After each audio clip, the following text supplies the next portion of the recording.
Scott Gruwell, CEO of Courtesy Automotive, Arizona-based Courtesy Automotive. Scott, welcome to the show. Thank you very much for having me. Scott, welcome. Glad to be Scott, here. we're pumped to have you on today's show, and we're going to start out with our banner question, and then as you answer that, just tell us a little bit about yourself and your auto group, where you are, what you sell. So, Scott, how's biz? Business is pretty good. It depends on which OEM that we're talking about. I'm here in Phoenix, Arizona.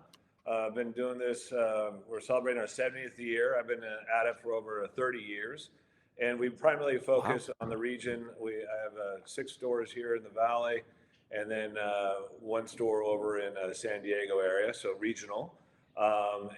Business has been pretty good. You know, there's always the challenges that we have with front end margin compression on new and used, but that really varies a little bit more with which type of OEM we're speaking of. Our fixed ops, our service and parts and body shops have been pretty strong and plugging away. It's not definitely not the COVID era, but who could expect that, right?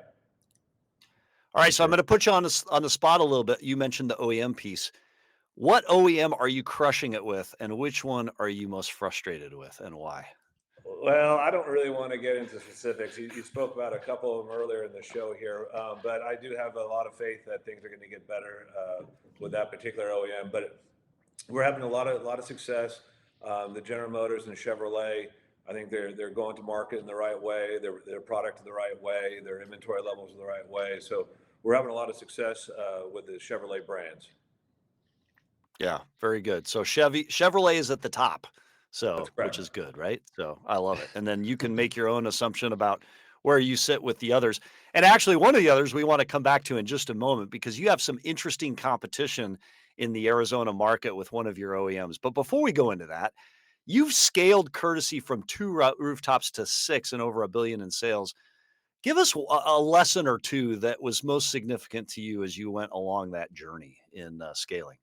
Well, we're fortunate to be, or blessed to be here in Phoenix, Arizona, and they're larger stores, larger rooftops. I feel that we've had a lot of opportunities to get other, be a collector of franchises that's not in our regional area, and I feel that the strength that we've had and the ability to engage and grow our rooftops in the valley here, the Phoenix Valley, has really enhanced what we're able to do. There has been a lot of opportunities for us to take on other operations that aren't within a 30-minute, 45-minute drive of where our HQ is in the central of Phoenix. I've been patient, and really strategic in the acquisitions we've done. And I feel that that's sort of been our strength versus being spread too thin and trying to be all over the place. We're very centrally focused in our organization. And we're able to engage with our GMs and really put forth, every family-owned auto group has their own way of doing it. We call it the Courtesy way, but it's our touch of how we engage with our employees and our customers and what we do, and that's been really beneficial. And we're also in a very good growing market, and we've had some very strong brands. We still do. A couple Yeah. more are not doing as well as they ought to be, but I think that's the case across the Cyclical. nation. Yeah, you'll get them there. So it's interesting. You mentioned Phoenix, and part of your strength is being geographically clustered into one place, and you're able to grow and learn together and create that culture. San Diego is not far from Phoenix, but it's definitely outside the footprint. What prompted the growth into that market, and what drew you into that California acquisition? That's a good question. Good question. It was a legacy store that was acquired through the organization back in '81. Okay, it's been a while. It's Okay. a great location where it's at, and the marketplace is strong there. Great fixed ops there, and we continue to support it. And they're doing pretty darn good.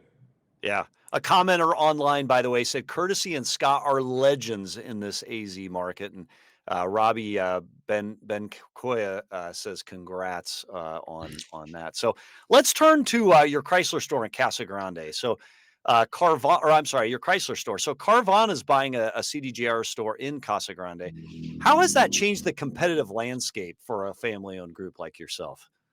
Well, our store is in East Mesa, which is the east side of town, and we've had a tremendous amount of success having it and operating it throughout the last 4 or 5 years. And most recently, the transaction has closed.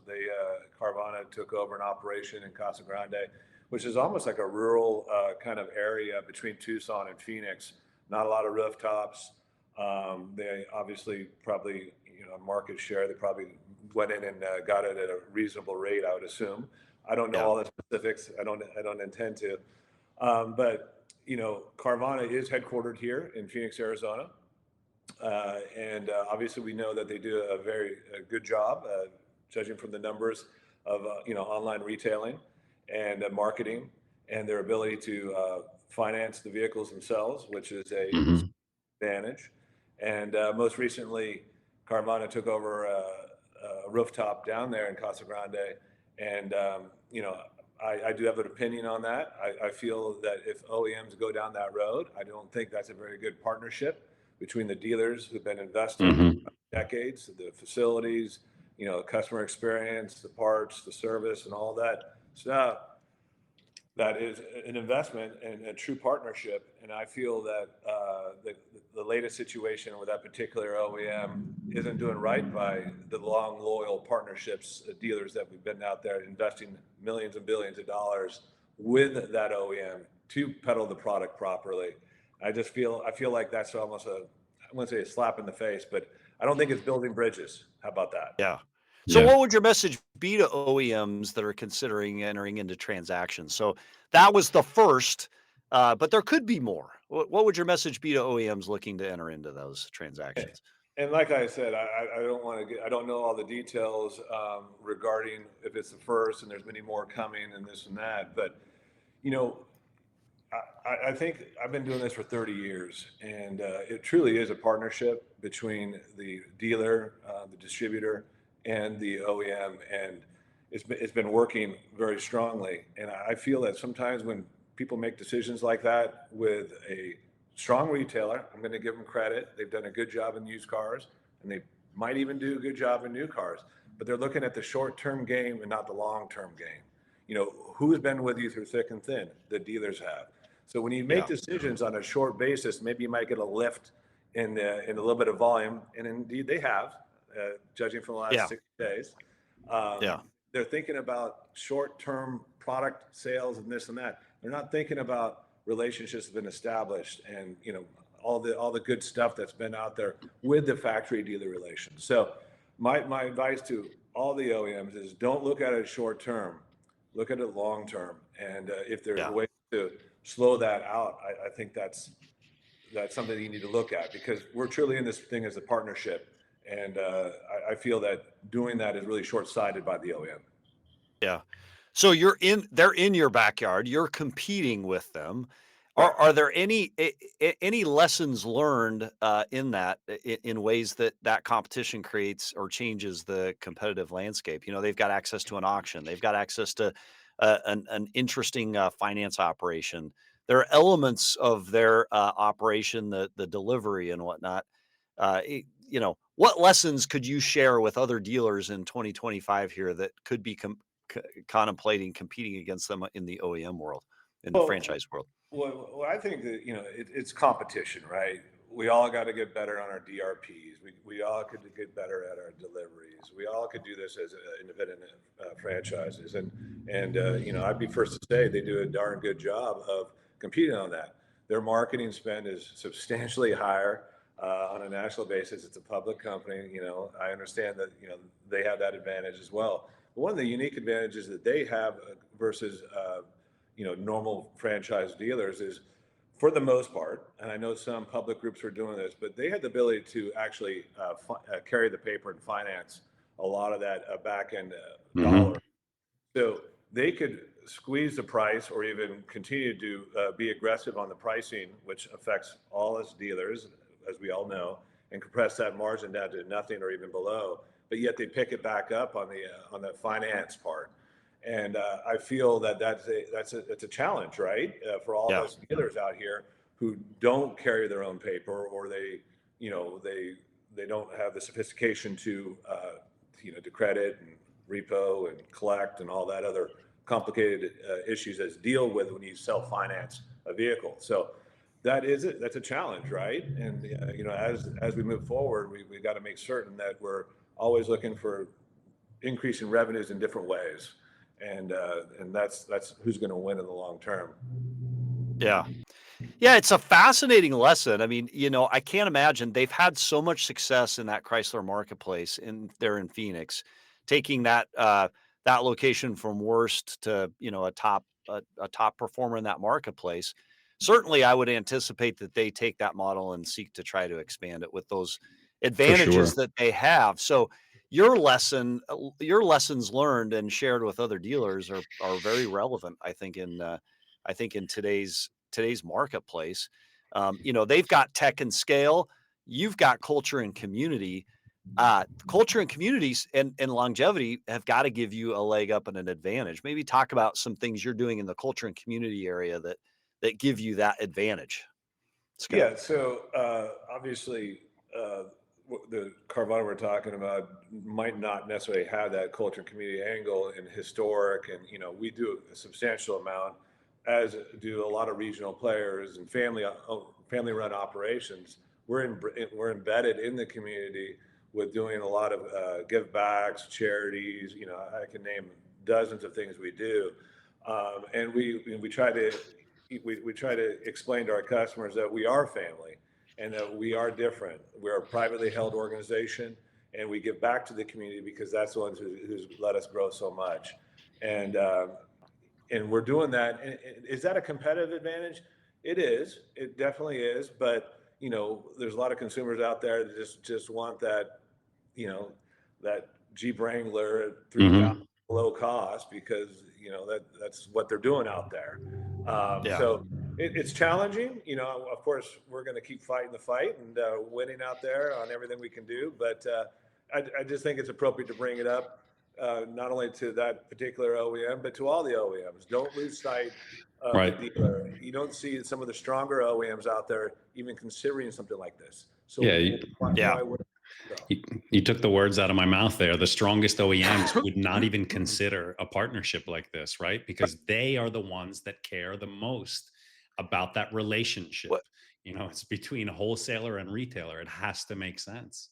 Correct. Yeah, I'm fascinated by the conversation and the debate. We've done the whole direct to consumer model. We talked about that here. We talked about the Tesla model. Hmm. And it is interesting, like everybody wants and I don't completely know what the right answer is. Like I think there's a path to winning in every single model. If I'm an OEM and a big group like Carvana comes and they want to create a relationship, my biggest challenge is going to be, how long are you going to be around? How are you going to create the best customer experience? How are you going to service our customers? How are you going to make sure registration, everything, liens get perfected across the board? Those are going to be the challenges. I'm not sure out of hand. I would reject it. I'd just be super curious. Lauren Klein says, keep your customers close with Carvana moving in. And Eager says, what about idle inventory? How long cars stay in parking lot and depreciate? Keep your customers close with them moving in. I think is good advice, right? Your Yeah. relationship that you have helps you own those customers for a very long time and give you a leg up, even as these national players. I mean, let me put it this way. I mean, Scott, how different is Carvana from a CarMax coming in, right? Well, that's a good question. I think CarMax did try it. I'm not exactly on the specifics in the Midwest somewhere, and they decided to get back out of that business. And so obviously there was reasons for them to get out of that side of Yeah, the new car business. But I think they do a good job with the DRP. We all know that, and they're able yeah, to carry their paper. Which is an advantage over normal independent franchise. Hmm. yeah, yeah. Well, let's transition away from the Carvana conversation for a moment. You at Courtesy was the first family-owned dealer group in Arizona to launch an EV exclusive showroom with Polestar. You took that leap early. Tell us a little bit about that and why. So we had the opportunity to pick up a Polestar, and this is back 3 or 4 years ago, and we saw all the positive stuff that Tesla was doing with volume and such. And I felt an exec team here felt as an opportunity to, we wouldn't want to pass that by when, and it could be the next Tesla, right? Yeah. Yeah. We felt that the dollars invested in it and the exposure we had in it is a worthy gamble, and we still have it to this day. Polestar is doing fine. There's always little things that happen along the way, but we didn't structure that entity with an anticipation. We were going to do a scale up rollability of overhead and structure and fixed expenses. So, we had the ability to run it at really lean overhead, and it's actually doing pretty good, even though the volume is light. Nice. But it's doing all right, right? So So I'm so pleased so with it. We got a lot of learning out of it too. as we Nice. get to the point, Scott, where those EV rebates go away, what what's your view of EVs in your Arizona marketplace go forward? And then what are some of the learnings? You say you've learned a lot along the way. What are some of those learnings, Scott? Polestar did a good job of sort of doing a direct to dealer, but we're actually the dealer. They branded it through Polestar. We're not allowed to use our corporate name, and there's a lot of different marketing, but they really did a focus on digital retailing. And so we picked up a lot of little tidbits of things that we brought onto our whole organization about digital retailing, because we all know that that's important, correct? Yeah. Uh, so that was a big learning in itself. Back to your first question regarding EVs and the future of EVs and my perspective of EVs. Um, I have no problem with EVs. I have no problem with people wanting to do it, and I think a lot of the OEMs are doing a fine job with producing the EVs. I've always felt that people need to have a choice and not being pushed, and so this latest administration going that direction. I think it'll settle in at 10 to 12%. I think maybe I'm a little bit overly optimistic, but I've always believed, 10%. It makes a lot of sense for people. It makes a lot of Yeah. sense for the third car. People will want to plug in. They have the accessibilities, but for a lot of the other folks out there who live in apartment complexes or multifamily housing or whatever that might not make the best sense. So give the Yeah. people the option, and a lot of the OEMs are learning that, and so that's a very good thing in my eyes. So Yeah. post rebates, demand curve will normalize, and in Arizona, that demand curve will exist. It will happen. So I do feel that way. I mean, if you really look at the engineering and the structure of these EVs, they're very good cars, and the torque, Yeah. yeah. quietness. There's a lot of technological advances of having an EV over an ICE vehicle, but it doesn't make sense for everybody. But I do believe it will settle in at between 8 to 10. Some particular OEMs maybe a little higher. All right, so I'm fascinated by what you said on digital retailing. So digital retailing is the one thing, many years ago it was a buzzword at NADA. Through COVID, everybody knew it needed to happen, and we thought it would be a great way to deliver our best to customers remotely.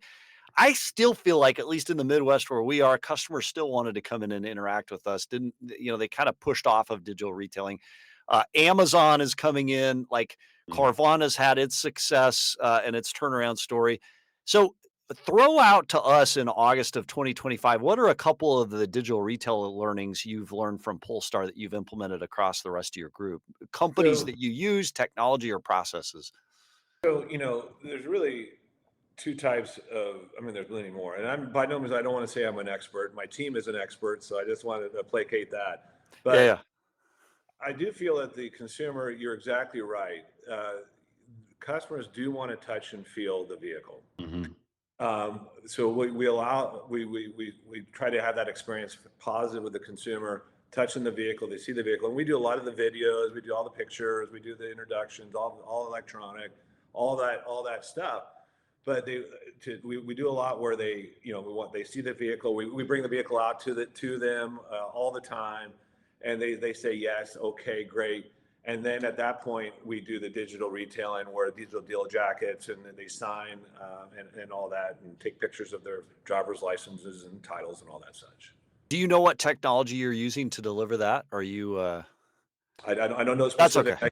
I could get my Yeah. team on that, but I No, don't no, know. no, that's okay. There's some really interesting tech. In fact, there's a company called Mhm. Mavsign. We're doing a dealer best practice on one of the other shows, and they actually will send someone. Like, it's interesting in today's world how we want to do everything digitally. We want to deliver this remote experience, and yet so much risk still Mhm. exists out there on the delivery price piece for fraud, for all sorts of, we can have vehicles stolen, identity theft, all the stuff. And so there are companies out there that have actually sort of taken that very tech driven process and made it more manual. They actually have a person on the other end. You can pay as a dealer to have that person go in and do the notary process to help make sure it works, and then kind of make sure that that F&I process gets observed and retained. Because I think that's one of the challenges. You talk about Carvana, you talk about Amazon. What does F&I attachment and adherence look like? Are we able to still be as successful at advocating for VSC and Gap and all the other F&I products remote as we are in person? And I'd be curious, what's your experience been with that? Are you able to, are your average PVR rates as good remote as they are direct in person? I was obviously concerned on that because we've had a lot of success in the F&I departments over the years, and so I was concerned about that originally. But if you have a good layout and a good pitch, and we have the F&I folks give them a call, talk about it, Yep. and Yep. sort of walk them through that on a video call and also on this normal phone call. Our penetrations is a little bit lower than a physical delivery, but it's been adequate, and it's all about the customer experience. And Yeah. if that's the direction they want to go, we allow the customer to go that direction. If they want to come in person and do all the paperwork in person, we allow that. So we're very fluid. We're customer first, and we want to make sure that we deliver what they expect. Yeah. Well, Scott Gruwell, CEO, Courtesy Automotive, we absolutely appreciate you coming on the show, sharing your perspectives about all things, including competing with Carvana there in the Phoenix Mhm. marketplace. We wish you all the success now and into the future. And thanks for being on the show, sharing your perspectives. Thank you Thanks, very Scott. much, and I appreciate you having me on your show.